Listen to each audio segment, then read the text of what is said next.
10,000 రూపాయలు ప్రతి కుటుంబానికి ఆర్థిక బంధు 1, అంగన్వాడీ ప్రతి వర్కర్కి 20,000 రూపాయల జీతం.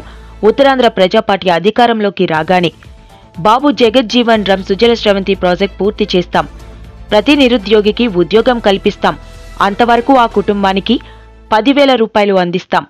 ఉత్తరాంధ్ర ప్రజల ఆకాంక్ష వెనుకబడిన కులాలు అధికారంలోకి రావాలి. ఆ కోరికను ఉత్తరాంధ్ర ప్రజా పార్టీ ద్వారా నెరవేరుతుంది. ఉత్తరాంధ్ర ప్రజా పార్టీ అధికారంలోకి వస్తే వలస రాజకీయ నాయకులను ఓడిస్తాం. పాలకొండ నియోజకవర్గం జనసేన అభ్యర్థిగా నిమ్మక జయకృష్ణ పేరును అధినేత పవన్ కళ్యాణ్ ప్రకటించారు. ఎస్టీ నియోజకవర్గమైన ఇక్కడి నుండి టికెట్ కోసం ఆశావాహులు పోటీ పడ్డారు.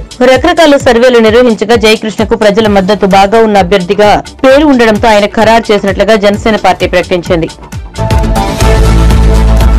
ఏపీలో వాలంటీర్ల వ్యవస్థపై వైసీపీ కూటమి మధ్య సవాళ్లు ప్రతి సవాళ్లు మోదమోగిపోతున్నాయి. చంద్రబాబు వల్లే పెన్షన్లు ఆలస్యమయ్యాయని వైసీపీ ఆరోపిస్తోంది. వాలంటీర్ల వ్యవస్థకు తాము వ్యతిరేకం కాదని, అధికారంలోకి రాగానే 10,000 పారితోషికం ఇస్తామని చంద్రబాబు హామీ ఇచ్చారు. మరోవైపు సీఎంగా తొలి సంతకం వాలంటీర్ల వ్యవస్థ పునరుద్ధరణపైనే చేస్తానని జగన్ ప్రకటించారు.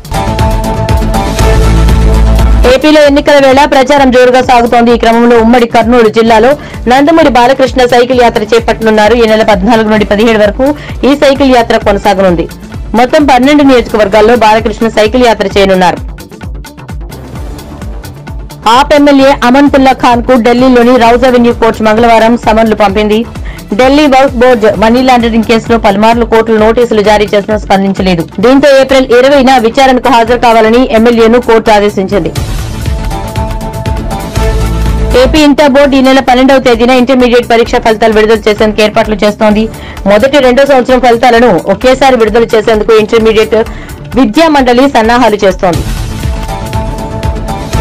చంద్రుడిపై మరిన్ని ప్రయోగాల కోసం చంద్రయాన్ 4 అభివృద్ది దశలో ఉందని ఇస్రో చైర్మన్ ఎస్ సోమనాథన్ వెల్లడించారు. పంజాబ్ లో లుధియానాలోని ఓ స్కూల్లో జరిగిన కార్యక్రమంలో మాట్లాడుతూ చంద్రుడిపై తర్వాతి మిషన్ కు ఇస్రో కట్టుబడి ఉన్నట్లు తెలిపారు. అంతరిక్ష పరిశోధనతో పాటుగా వివిధ సాంకేతిక అభివృద్ది ప్రాజెక్టుల్లో దేశవ్యాప్తంగా ఉన్న విద్యార్థులను భాగస్వామ్యం చేసేందుకు ఇస్రో ప్రయత్నిస్తోందన్నారు. చంద్రయాన్ 4 ప్రయోగంలో భాగంగా చంద్రుడిపై నుంచి మట్టి, నీళ్లు నమూనాలను భూమి మీదకు తీసుకురావాలని ఇస్రో భావిస్తోంది. ఇది దాదాపు 100 రోజులు పనిచేసేలా, చంద్రుడిపై కిలోమీటర్ల మేర తిరిగేలా 2 వాహక నౌకలను సిద్దం చేసినట్టు తెలుస్తోంది. తమిళనాడులో ప్రధాని మోదీ పానగల్ పార్క్ నుండి ఎల్ డామ్స్ వరకు రోడ్ షో నిర్వహించారు. తెలంగాణ మాజీ గవర్నర్ తమిళిసై సౌందరరాజన్ సౌత్ చెన్నై నుంచి పోటీ చేస్తున్నారు. తమిళనాడు బీజేపీ అధ్యక్షుడు అన్నామలై తమిళిసై ప్రధాని మోదీతో కలిసి వాహనంపై ఎక్కి రోడ్ షోలో పాల్గొని ప్రధాని రోడ్డుకి ఇరువైపులా ఉన్న ప్రజలకు అభివాదం చేస్తూ బీజేపీ గుర్తును చూపిస్తూ ప్రచారం చేశారు. ఉగాది సందర్భంగా నిర్వహించిన పంచాంగ శ్రవణ కార్యక్రమంలో మంత్రి పొన్నం ప్రభాకర్ కు కాంగ్రెస్ కార్యకర్త అక్కు శ్రీనివాస్ బంగారపు పూతతో అగ్గిపెట్టెలో పట్టే పట్టు వస్త్రాన్ని ప్రత్యేకంగా తయారు చేయించి పొన్నం భుజంపై కప్పి ఉగాది శుభాకాంక్షలు తెలిపారు. తిహార్ జైలు నుంచి కవిత లేఖ రాశారు. కోర్టులో చెప్పాలనుకున్న అంశాలను లేఖ రూపంలో రాశారు. ఆమె ఇప్పటికే తాను 4 సార్లు విచారణకు హాజరయ్యానని, బ్యాంకు వివరాలు కూడా ఇచ్చి విచారణకు సహకరించారని ఈ లేఖలో వివరించారు. దర్యాప్తు సంస్థకు తన ఫోన్లన్నీ అందజేశారని, కానీ వాటిని ధ్వంసం చేసినట్లు తప్పుడు ఆరోపణలు చేస్తున్నారన్నారు.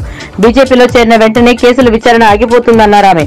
అలాగే విచారణకు సహకరించేందుకు తాను సిద్ధంగా ఉన్నానని కవిత ఈ లేఖలో పేర్కొన్నారు.